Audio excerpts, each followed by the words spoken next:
Shalom, adik-adik yang saya kasihi dalam Yesus Kristus, kita berjumpa lagi pada petang ini. Selamat petang kepada kalian semua yang di rumah, dan selamat berhari Minggu, dan selamat berkumpul dengan keluarga dimanapun kalian berada. Ya, puji nama Tuhan, kita bertemu kembali dalam online service kita ataupun dalam Sunday School program kita. Nah, hari ini kakak mempunyai 4 pengumuman yang sangat penting yang kita harus patuhi sebagai anak-anak Tuhan. Amen. Pasti kalian sudah tertanya-tanya ya, apa sih pengumumannya? Nah, kakak baca ya pengumumannya. Alright. Nah, sebelum kita menonton online program kita, yang pertama ialah selepas mandi kita harus memakai baju yang rapi sebagaimana kita ke gereja ya. Dan yang kedua, tak boleh makan sementara menonton online service kita. Kenapa? Nanti pikiran kita terganggu ataupun pikiran kita tak fokus kepada firman Tuhan. Karena kita memuji Tuhan dan juga mendengarkan firman Tuhan, kita harus fokus dari hati dan juga pikiran kita ya adik-adiknya. Alright, yang ketiga, tak boleh main handphone ya, ataupun main game, ataupun bicara dengan teman-teman di handphone ya, tak boleh sementara ibadat online kita. Dan yang terakhir, yang nomor 4 ya, ini apa ya nomor 4? Nomor 4 ya, duduk yang manis, lipat tangan, dan juga fokus kepada firman Tuhan. Ya, sebagai anak-anak Tuhan dan juga anak-anak yang dikasihi Tuhan Yesus, kita harus patuhi. Sebab ini ialah sangat baik kepada untuk kita, untuk disiplin bagaimana kita fokus kepada firman Tuhan ya. Ketika kita membaca dan mendengarkan firman Tuhan, kita harus fokus dan kita harus meninggalkan pikiran-pikiran yang lain. Kita harus fokus yang ini karena firman Tuhan yang sangat penting. Ini ialah apa adik-adik? Perkataan Tuhan Yesus yang kita harus patuhi. Alright. Nah, sebelum kita memulai ibadat kita, mari kita mulai berdoa. Bagaimana posisinya adik-adik? Lipat tangan dan tutup mata kalian dan fokus kepada Tuhan Yesus, dan kita bersyukur kepada Tuhan Yesus saat ini ya. Amen. Mari kita berdoa. Terima kasih Tuhan Yesus buat kasih-Mu, buat anugerah-Mu di dalam kehidupan kami pada saat ini, sehingga saat ini kami bertemu kembali dalam online service kami Tuhan. Hamba sangat bersyukur karena kasih-Mu yang begitu besar di dalam kehidupan kami. Terima kasih Tuhan Yesus, terima kasih. Kami serahkan online service kami dari awal hingga akhir ke dalam tangan kasih-Mu. Dalam nama Yesus kami berdoa. Amen and amen. Nah, mari kita memuji Tuhan bersama-sama ya adik-adik. Angkat tangan dan juga bersorak-sorai bagi Tuhan Yesus ya. Amen.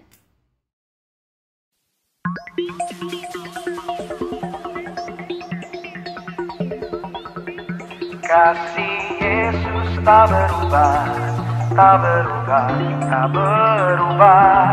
Kasih Yesus tak berubah di dalamku selamanya.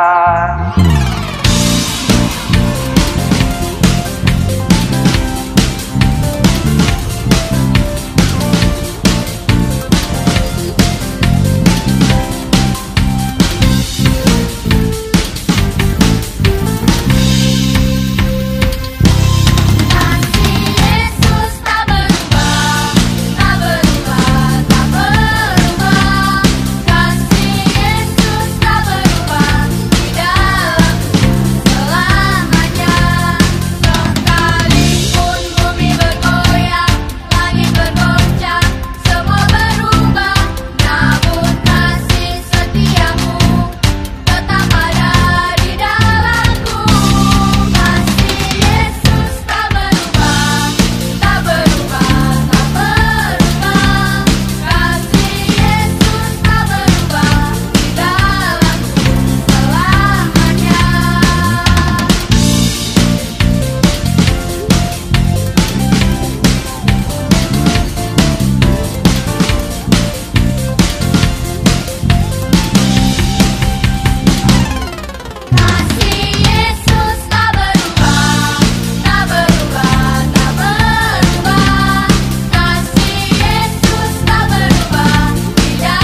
tahu bahwa Tuhan kita itu dahsyat. Kita tahu bahwa Tuhan kita luar biasa. Tuhan Yesus tidak pernah berubah. Tuhan Yesus sama dulu, sekarang, sampai selama-lamanya. Ayo adik-adik ikutin kakak ya. Na na na na na na na na na na. Na na na na na na na na na.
Salam adik-adik, kita kembali lagi dalam firman Tuhan ya. Saatnya untuk kita membaca firman Tuhan bersama.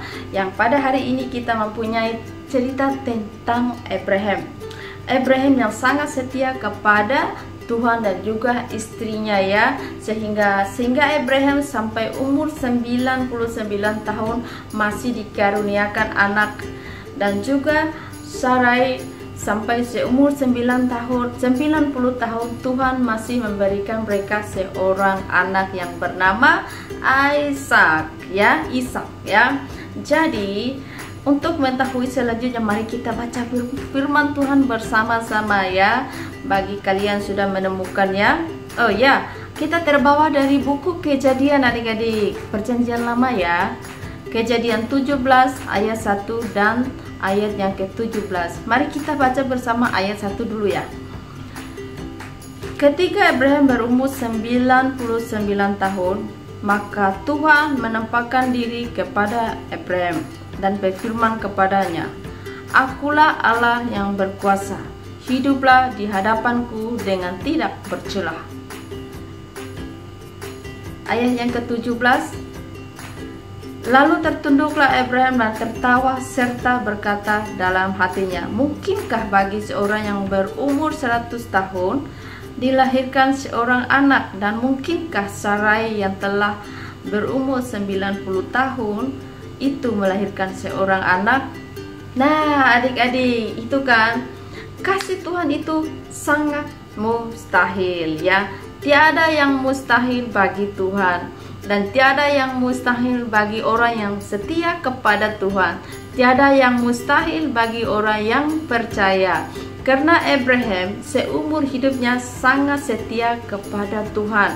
Sangat menunjukkan kesetiaannya kepada Tuhan. Meskipun Abraham sudah 99 tahun yang tidak mempunyai anak, tapi sampai umur setua itu pun Tuhan masih menepati janjinya kepada Abraham dan juga Sarah. Amen. Nah adik-adik yang saya kasih dalam Yesus Kristus, karena itu adik-adik kita tetap setia kepada Tuhan Yesus. Amen. Meski bagaimanapun Tuhan tidak pernah lalai untuk menepati janjinya. Sampai kapan-kapan pun, sekarang sampai selama-lamanya. Yuk mari kita melihat cerita selanjutnya bagaimana tentang Abraham dan juga Sarai ya. Adik-adik jangan kemana-mana, tetap di sini ya.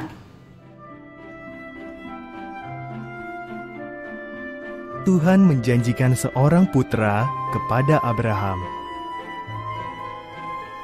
Dari putra itu akan lahir banyak sekali keturunan yang akan memberkati seluruh dunia. Tetapi Abraham dan istrinya Sarah sudah terlalu tua untuk punya anak.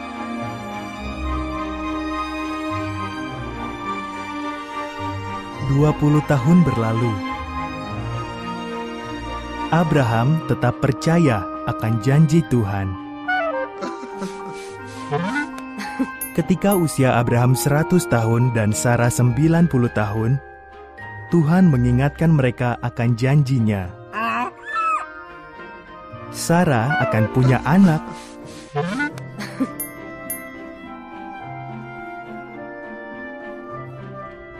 Saat putra mereka lahir, Sarah begitu gembira sehingga ia tertawa penuh sukacita.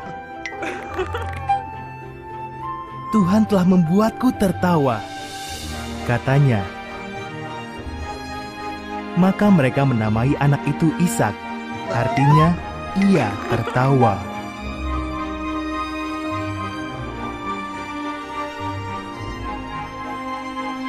Ketika Ishak masih kecil, Tuhan menguji Abraham.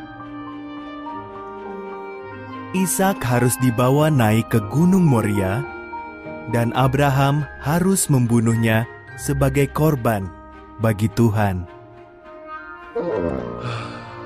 Abraham amat bingung, namun tetap percaya kepada Tuhan.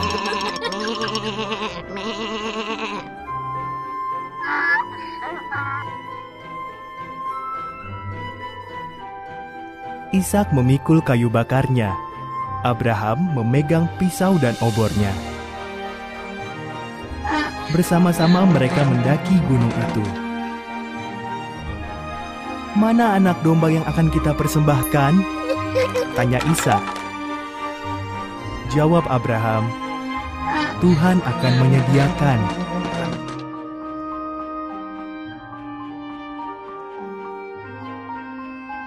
Abraham menata kayu di atas mezbah, mulai mengikat Ishak dan membaringkannya di atas tumpukan kayu itu.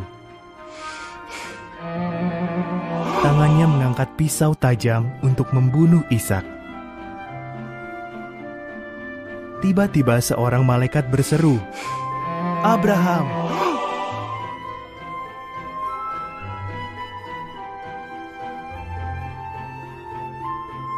"Jangan lukai anak itu," kata malaikat. "Tuhan tahu kau percaya akan janjinya. Lihatlah semak-semak itu. Ada domba jantan yang tanduknya tersangkut di belukar. Korbankan domba itu sebagai ganti putramu."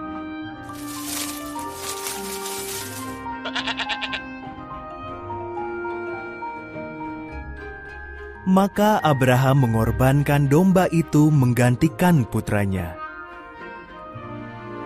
Ia menamai tempat itu, Tuhan akan menyediakan, karena Tuhan sudah menyediakan korbannya. Seperti dikatakan Tuhan, janjinya pasti dipenuhi.